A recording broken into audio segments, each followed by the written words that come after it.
As we mentioned, Ukrainian President Volodymyr Zelenskyy is in Rome this morning, meeting with allies for a conference on his country's economic recovery.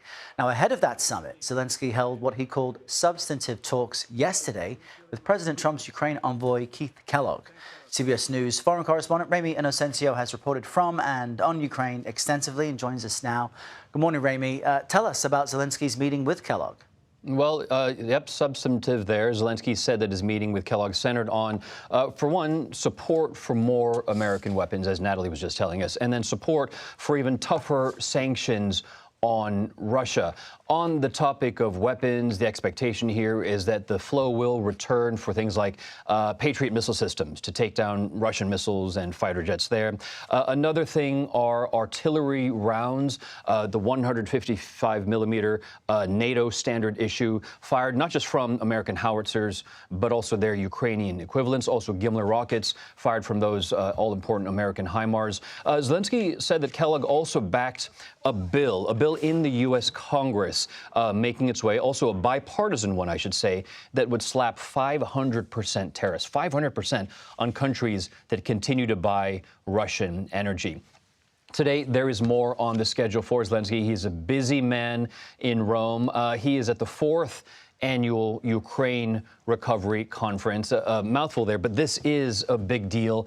More than 100 governments are there represented, including Prime Minister Giorgia Meloni. She, of course, is the host, German Chancellor Friedrich Merz, but there's also 40 international organizations, the World Bank, UN agencies, and then get this, more than 2,000 private companies. And they are all there basically looking to match make with Ukrainian sectors for rebuilding in things like defense, in resources, in energy. The point of this is to raise more than $500 million for the reconstruction of Ukraine. And I just want to share one thing that's just dropped, a line from Zelenskyy speaking there right now.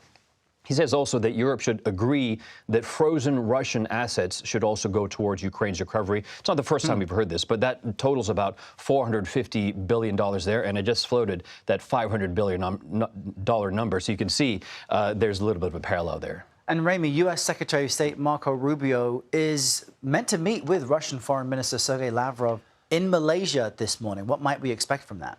Yeah, halfway around the world, more talks there. And in terms of expectations, I think a lot of tension, Errol, considering they're just meeting after Trump said that U.S. weapons would start going to Ukraine.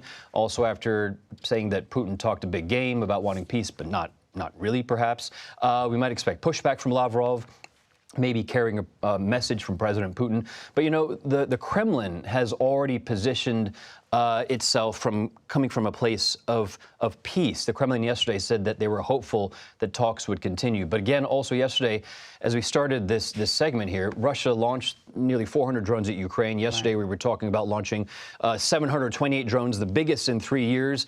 And military analysts right now are saying that if this continues, and I think many people still are expecting this, that number of drones could go up to 1,000 per volley by this fall.